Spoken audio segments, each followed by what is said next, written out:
प्रवर्तन निर्देशालय की टीम ने बड़ी कार्यवाही करते हुए छत्तीसगढ़ में हुए कथित घोटाले के मामले में एक और अधिकारी की गिरफ्तारी की है। राजधानी रायपुर से बड़ी खबर निकल कर आ रही है। मुख्यमंत्री की विशेष सहायक सचिव सौम्या चौरसिया को ईडी ने गिरफ्तार किया है। कोर्ट ने सौम्या चौरसिया को 4 दिन तक ईडी की रिमांड में सौंपा है। ईडी ने 10 दिन रिमांड की मांग की थी। करीब 2.5 घंटे बहस के बाद कोर्ट ने यह फैसला सुना दिया है। पिछले करीब 1 महीने के भीतर ईडी ने छत्तीसगढ़ में चिप्स के संचालक रहे आईएएस ऑफिसर समीर के अलावा कोयला कारोबारी सूर्यकांत समेत आधा दर्जन लोगों को गिरफ्तार किया है। आज ईडी की गिरफ्तारी के मामले ने प्रदेश के अफसरशाही में हड़कंप मचा दिया है। ईडी को लेकर प्रदेश भर में चर्चा है। आइए आपको विस्तार से बताते हैं कि ईडी क्या है और कैसे काम करती है। एक जमाना था जब किसी भी मामले को लोग सीबीआई जांच कराने की मांग करते थे। उसके लिए सड़कों पर उतर जाया करते थे। सीबीआई मतलब central bureau of investigation. CBI के छापे के बाद से ही एक फिल्म की याद आती है। एक फिल्म जिसमें अभिनेता अक्षय कुमार अपने साथियों के साथ सीबीआई के नाम पर खूब भौकाल मचाते दिखाई देते हैं। लेकिन वो जमाना गया और अब जमाना बदल गया है। अब है जमाना ईडी का। ईडी मतलब एनफोर्समेंट डायरेक्टरेट, प्रवर्तन निर्देशालय, वित्तीय अनियमितताओं और आर्थिक अपराधों की जांच करने वाली संस्था, जो अब अखबारों के पिछले पन्ने से पहले पन्ने पर आ चुकी है। नमस्कार, मैं हूं वेदांत और आप देखना शुरू कर चुके हैं द पब्लिक वाला। बात है सन 1956 की, जब पंडित नेहरू की सरकार थी। उस समय विदेशों में जो लोग लेन देन करते थे या कहें कि व्यापार कर रहे थे, उन पर वित्तीय अनियमितताओं की बात हो रही थी और इसकी जांच की जरूरत भी महसूस हो रही थी। विदेशों से व्यापार ठीक ठाक हो रहे हैं या कुछ गड़बड़ तो नहीं हो रहा, इसकी जांच के लिए वैसे तो कानून सन 1947 से ही बन गया था, जिसका नाम था फेरा, फॉरेन एक्सचेंज रेगुलेशन एक्ट 1947। ऐसे में आर्थिक मामलों के विभाग ने एक यूनिट के प्रस्ताव पर काम किया। इस यूनिट का नाम था एनफोर्समेंट यूनिट। 1 साल बाद इस यूनिट की शुरुआत भी हो गई। पहला ऑफिस दिल्ली में खुला। उसके बाद 3 अलग अलग शहरों में इसके ब्रांच भी खुले, बॉम्बे, मद्रास और कोलकाता, जहां उस समय मार्केट का काम होता था। और उसी समय इन तीनों शहरों में स्टॉक एक्सचेंज भी हुआ करते थे।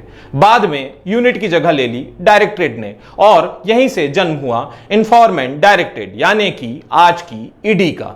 ईडी के कई सालों के सफर के बाद आज ईडी देश के सबसे बड़े ताकतवर संस्थानों में से एक है। किसे पता था कि पहले जवाहर सरकार के काल में गठित ईडी आज उन्हीं के परिवार के जी का जंजाल बन जाएगी। यदि कहें तो नेशनल हेराल्ड मामले में राहुल और सोनिया गांधी से पूछताछ चल रही है। कई दौर की पूछताछ अभी तक हो चुकी है। इसको लेकर आज कांग्रेस सड़कों पर है और वर्तमान सरकार पर ईडी के दुरुपयोग का आरोप लगा रही है।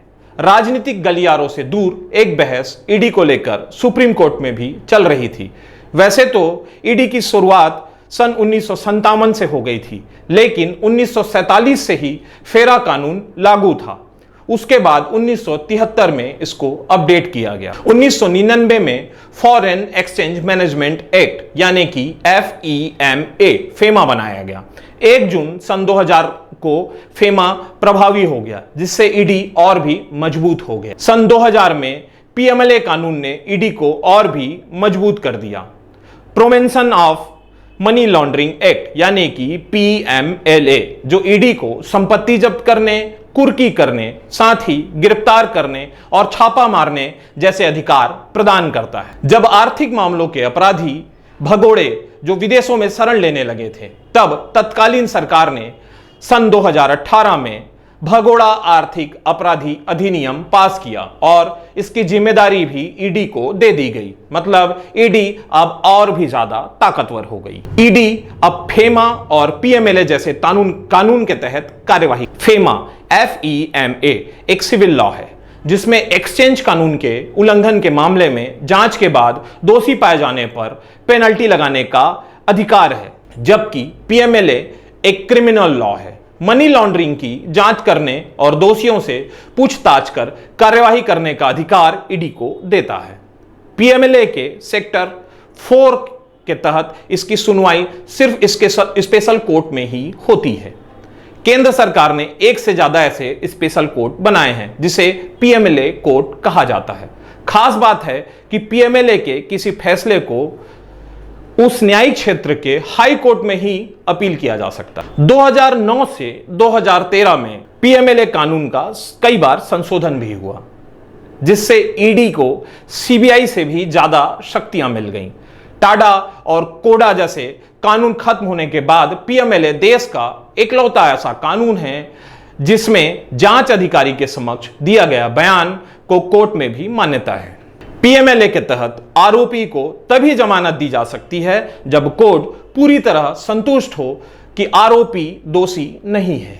इन सब के बावजूद आंकड़ों की यदि हम बात करें तो बीते 17 वर्षों में 5400 मनी लॉन्ड्रिंग के केसेस पीएमएलए कानून के तहत दर्ज हुए। आश्चर्य की बात यह है कि पीएमएलए इतना मजबूत कानून होने के बाद भी केवल 23 मामलों में ही सजा हुई है। लेकिन ईडी की ताबड़तोड़ कार्यवाही की प्रक्रिया को देखते हुए हम यह कह सकते हैं कि यदि एक बार आप पीएमएलए कानून के तहत ईडी में नप गए तो मान लो आप लंबे समय के लिए निपट गए।